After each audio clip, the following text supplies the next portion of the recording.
श्रावस्ती में पीएम मोदी ने अखिलेश यादव और राहुल गांधी पर निशाना साधा। उन्होंने कहा कि एसपी और कांग्रेस कह रही है कि सरकार आने पर मोदी के फैसलों को पलट देंगे, यानी हम जो घर घर नल से जल पहुंचा रहे हैं उसकी टोटी भी समाजवादी पार्टी वाले ले जाएंगे।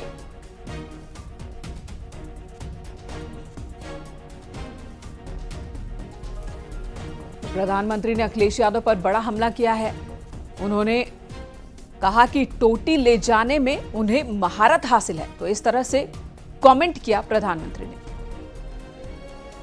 एजेंडा है मोदी के कामों को पलटना। भाई और बहनों, 10 साल में मोदी ने क्या काम किए? मोदी ने 4 करोड़ गरीबों को पक्के घर दिए। अब सपा कांग्रेस वाले सब पलटने का निर्णय कर लिए हैं। मतलब इन 4 करोड़ घरों की जो चाबी है वो उससे ले लेंगे। मोदी घर घर पानी पहुंचा रहा है। सपा कांग्रेस वाले आपके घर की पानी की टोंटी भी खोल के ले जाएंगे और इसमें तो इनकी महारत है। क्या आप सपा कांग्रेस को ऐसा करने देंगे? 5 फेज का चुनाव बीत चुका है, अब 2 चरणों का चुनाव बाकी है और इस बीच एक बार फिर यूपी में राम मंदिर और मुस्लिम आरक्षण को लेकर नई बहस छिड़ गई है। इस बार पीएम मोदी ने तुष्टीकरण की राजनीति को कब्रिस्तान में दफन करने की बात कही तो सीएम योगी ने साफ साफ कह दिया, पाकिस्तान का राग अलापने वाले 4 जून को बोरिया बिस्तर बांधकर पाकिस्तान चले जाएं।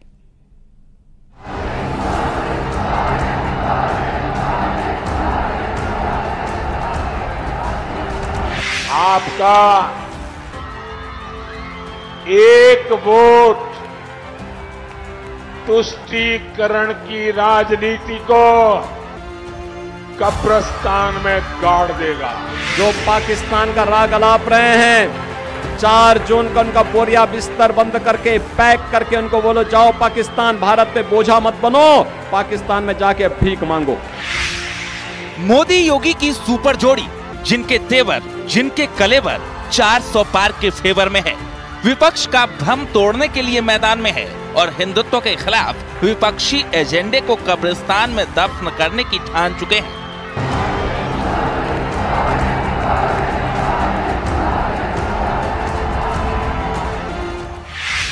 पच्चीस मई को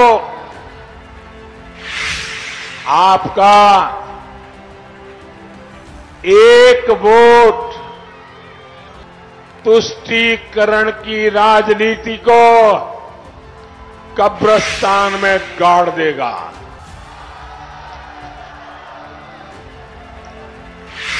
आपका एक वोट देश का भविष्य सुनिश्चित करेगा।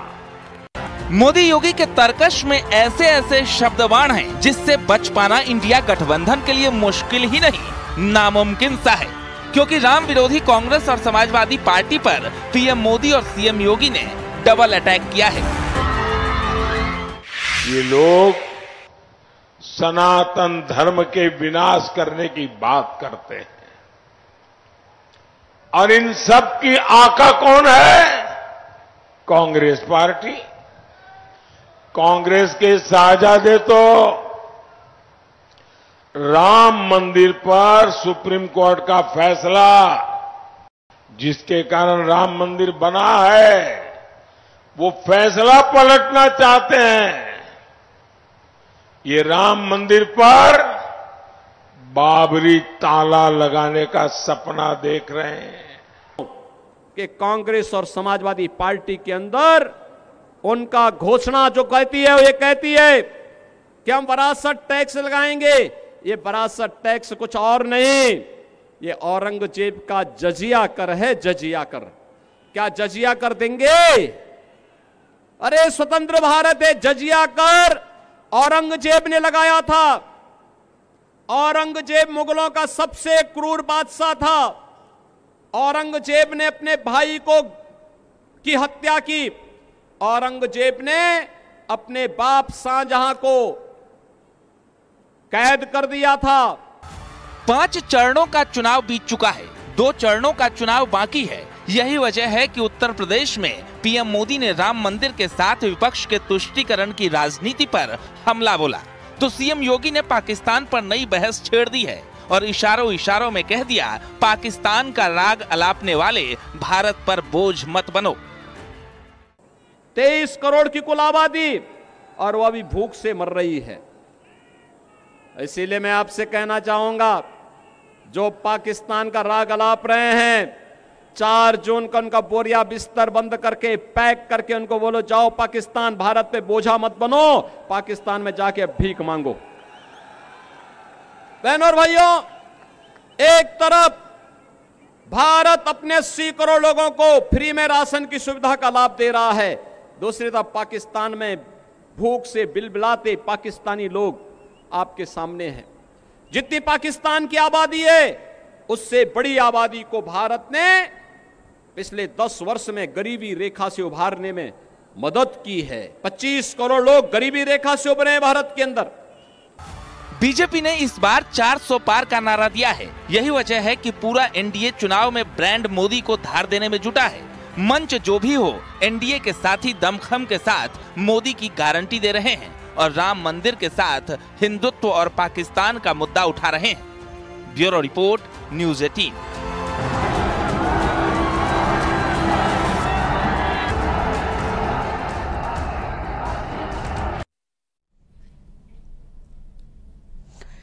इधर अखिलेश यादव की रैली में हंगामा अब कोई खास नहीं बल्कि आम बात हो चली है, क्योंकि पिछले 4 दिनों में अखिलेश की 4 जनसभाएं हुई, लेकिन चारों जगह अखिलेश यादव इसलिए भाषण पूरा नहीं कर पाए क्योंकि वहीं समाजवादी पार्टी के कार्यकर्ताओं ने हंगामा किया, उत्पात मचाया। अब इसी हंगामे पर सियासत शुरू हो गई है। इसी पर दिखाते हैं आपको ये रिपोर्ट।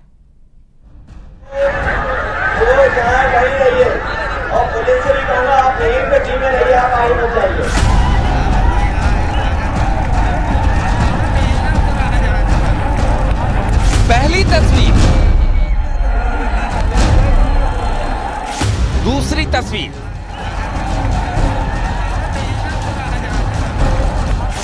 तीसरी तस्वीर,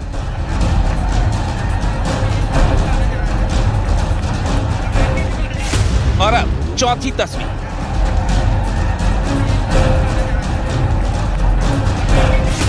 अब इन चारों तस्वीरों पर एक साथ नजर डालिए। हर तरफ हंगामा है, हुड़दंग है, अव्यवस्था है।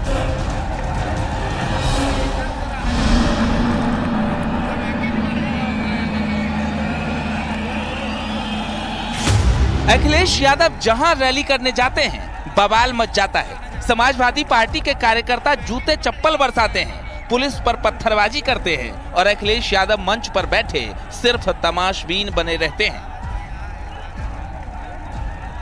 आजमगढ़ में बैक टू बैक 2 दिन अखिलेश यादव की जनसभा हुई, लेकिन लाल टोपी वालों ने अखिलेश यादव का भाषण तक नहीं होने दिया।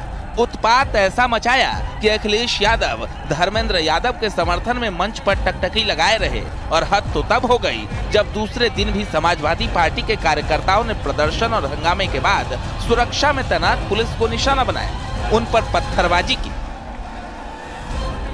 कल मैंने कुछ वीडियो देखे जिसमें लोग भाग भाग करके मंच पे चढ़ जाते थे। तो मैंने पूछा, भाई ये हुड़दंग क्या चल रहा है? तो उन्होंने बताया कि सपा कांग्रेस वाले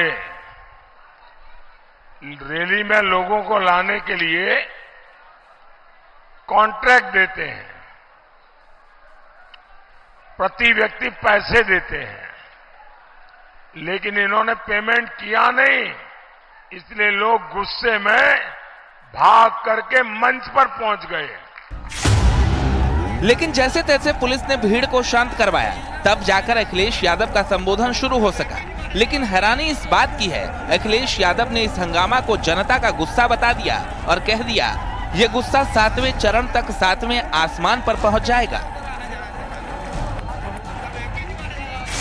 और जो गुस्सा जनता का देखा है भारतीय जनता पार्टी के खिलाफ, जो गुस्सा हमें दिखाई दिया पहले चरण में, वो गुस्सा बढ़ता चला जा रहा है। और 7वां चरण जब आएगा तो जनता का गुस्सा 7वें आसमान पर होगा। अखिलेश यादव आजमगढ़ में पूरा जोर लगा चुके हैं। परिवार की सीट को बचाने के लिए पूरी ताकत झोंक चुके हैं।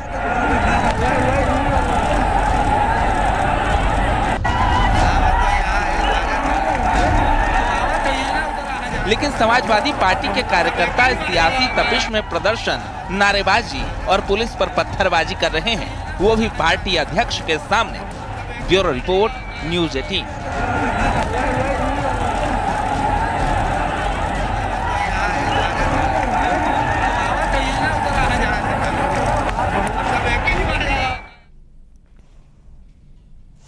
इधर पीओके को लेकर बीजेपी के बयान पर ओवैसी ने पलटवार किया। ओवैसी ने कहा कि पीओके भारत का हिस्सा है, इसका हम भी समर्थन करते हैं। भारत को पीओके ले लेना चाहिए, लेकिन 10 साल में ऐसा क्यों नहीं हुआ।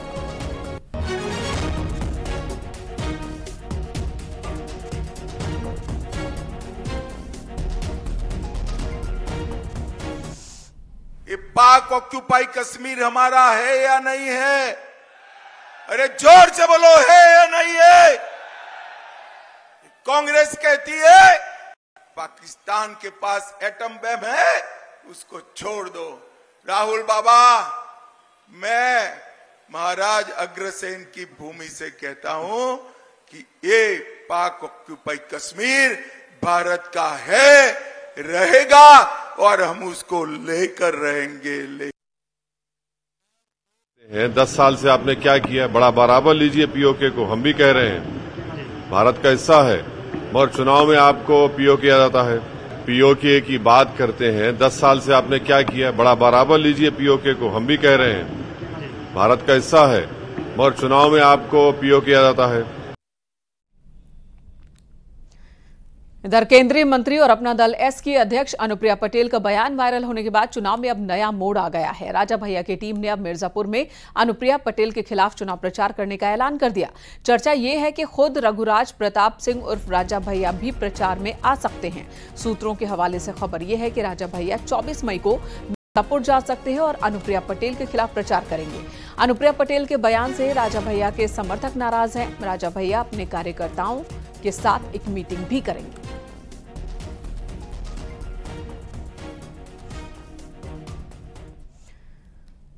दरअसल इस घमासान की शुरुआत अनुप्रिया पटेल के बयान से हुई, जिसके बाद राजा भैया भी उनके बयान पर प्रतिक्रिया देने लगे। क्या है था ये पूरा मसला, बयानबाजी शुरू कैसे हुई, दिखाते हैं आपको।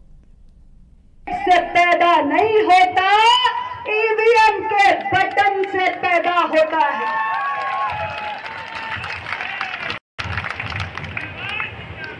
तो ऐसे स्वघोषित राजाओं को जिन्हें लगता है कि गुंडा हमारी जागीर है, उनके भ्रम को तोड़ने का अब आपके पास एक बहुत बड़ा सुनहरा अवसर आ चुका है। मैं आपसे कहना चाहती हूं कि इस बार जब 20 मई को आप ईवीएम का बटन दबाने जाएंगे तो याद रखिएगा कि इस देश के अंदर अब केवल मतदाता ही सर्वशक्तिमान है और राजा या रंग बनाने का काम सिर्फ आप मतदाता भाइयों के हाथों में है। महाराज जी, अनुप्रिया जी का एक बयान आया है, उन्होंने कहा है कि एक इसका दे दे। देखिए, जो प्रत्याशी हैं, मौजूदा सिटिंग एमपी हैं, उनके खिलाफ एंटी इनकम्बेंसी है। इधर केंद्रीय मंत्री रामदास अठावले ने राजा भैया पर दिए अनुप्रिया पटेल के बयान का समर्थन किया, वहीं राजा भैया पर निशाना साधा। गढ़ के है रहने वाले हैं, उनका बैकग्राउंड पूरा उत्तर प्रदेश जानता है और राजा भैया के बारे में मतलब खाली होटिंग लेने से वो राजा नहीं बनता है। ये जो उन्होंने बताया ये बात सही है कि कुछ गुंडा लोग भी जो है उनको भी वोट मिलता है, वो तो मतलब लोगों को गुमराह करके उनको डरा कर वोट लेते हैं। ऐसे कई लोग चुनकर भी आते हैं, तो इसीलिए उन्होंने बोला है कि भाई ऐसा वोट मिलने से वो राजा नहीं बनता है, नाम से राजा हो सकता है। राजा बनने के लिए मतलब बहुत सारा वोट लेना चाहिए, बहुत बड़ा सारा सत्ता में आना चाहिए। तो ऐसा जो अनुप्रिया पटेल जी ने बोला है वो सही है। द न्यूज 18 को दिए इंटरव्यू में केंद्रीय गृह मंत्री अमित शाह ने राहुल गांधी पर निशाना साधा। उन्होंने कहा कि 4 जून के बाद राहुल गांधी वेकेशंस का प्लान तय कर लेंगे। पूरा इंटरव्यू आपको दिखाएंगे रात 8 बजे। लगता है कि प्रियंका गांधी ने एक अपने कार्यक्रम में बोला कि इस बार रायबरेली की जनता जो है वो सिर्फ एक सांसद नहीं चुन रही, वो प्रधानमंत्री को चुन रही है।